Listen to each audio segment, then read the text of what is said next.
নমস্কার, আমি ডাক্তার প্রকাশ Mallick, consultant homeopath. দীর্ঘ ৩৯ বছর ধরে হোমিওপ্যাথ চিকিৎসার সঙ্গে যুক্ত আছি।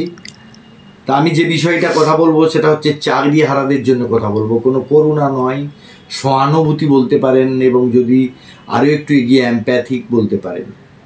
আসলে আমি দারিদ্রতার কষাঘাত, দারিদ্রতার জ্বালা আমি অনুভব করেছি। আর চাকরি হারাদের বলবো, আপনারা কেউ অযোগ্য নন।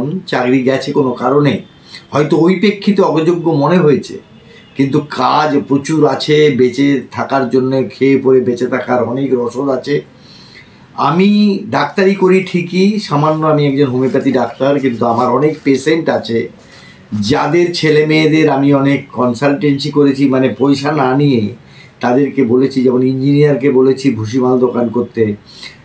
এরকম ছেলে একটি ভুসিমাল দোকান করেছে। সেই ভুসিমালটা তথাকথিত সেই মুদিখানা নয়, সেটা হচ্ছে যার মানে ব্র্যান্ডেড মালগুলো বিক্রি করেছে। সে আজকে বিরাট সফলভাবে ব্যবসা করছে। তার আন্ডারে এখন 4 জন ছেলে কাজ করে। এরকম ছোটোখাটো আমি অনেককে সলিউশন দিয়েছি, সেগুলো কাজ করেছে। যেমন সুন্দরবনের একটি ছেলে উচ্চ মাধ্যমিকে ফেল করেছিল, তার বাবা আমার পেশেন্ট ছিল, একজন শিক্ষক। সে কাপড় দোকান করতে চেয়েছিল, আমাকে জিজ্ঞেস করেছিল যে আমি ওকে কি কাপড় দোকান করে দেবো। আমি বললাম আমি তো ব্যবসা বুঝি না, এ ব্যাপারে পরামর্শ দিতে পারবো না। কিন্তু তার আমার প্রতি এত অগাধ বিশ্বাস সেই ভদ্রলোক আমাকে বললো আপনি যা বলবেন তাই করব। আমি ছেলেটিকে বললাম তুমি যদি কাপড় দোকান করতে চাও তাহলে কিন্তু তুমি কি করবে, কাপড় দোকানে 2 বছর কাজ করতে হবে। সে এখন একজন হোলসেলার বিজনেসম্যান সুন্দরবনে, এবং বেশ কয়েক কোটি টাকার ব্যবসা করে। তাই আজকে আমি বলতে চাইছি যে আমাদের একটা হোমিওপ্যাথি ক্লিনিক আছে, যারা আমি সবাইকে তো চাকরি দিতে পারবো না, কিন্তু আমি যে পদ বলবো, যদি তুমি পরিশ্রমী হও এবং সর্বোপরি যদি বিশ্বাসযোগ্য হও, সৎ হও, তাহলে খেয়ে পরে যে থাকার কোনো কথা, অল্প মূলধন নিয়েও অনেক কাজ করা যায়, যাতে জীবিকা নির্বাহ করা যায়। তাই ভেঙে না পড়ে আজকে আমার এই ভিডিও করার উদ্দেশ্য, আমাদের সঙ্গে যোগাযোগ করতে পারো। আমার নাম্বার 9830023487। আমরা যদি সম্মিলিতভাবে আলোচনা প্রসঙ্গে যদি আমরা কিছু ব্যবসার কথা বলতে পারি এবং সেই ব্যবসাটা যদি শুরু করতে পারি, আমি মমতা ব্যানার্জির মতো বলবো না যে চায়ের দোকান করো এবং সেই চাটা কিনবে কে।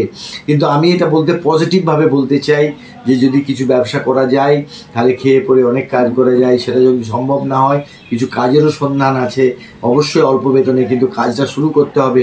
শুরু করলেই কিন্তু এবং এমন খেয়ে পরে থাকার কোনো অসুবিধা হবে না। তাই বলতে চাই যে চাকরিহারা ভাইয়েরা, তোমরা মুজরে পড়বে না, তোমরা আবার শুরু করো। জীবনে অনেক ঘাত প্রতিঘাত আসবে, কিন্তু সেই ঘাত প্রতিঘাত থেকে মানে অগ্রসর হয়ে এগিয়ে যাওয়াটাই জীবন। তাই জীবনে কোনো হতাশ না হয়ে এগিয়ে চলো, এবং পাশে আমরা আছি। এবং পাশে আছি মানে রাজনৈতিক ব্যক্তি নয়, আমি কোনো ভোটে দাঁড়াবো না বা আমার ভোটের কোনো আশা নেই, কিন্তু আমি চাই আমার ভাইয়েরা বেঁচে থাকুক। আমার বয়স এখন 62, কিন্তু আমি চাই আমার মতো দারিদ্রতার শিকার যেন তোমরা না হও। তাই তোমরা ভালো থাকো, আমাদের সঙ্গে যোগাযোগ করো।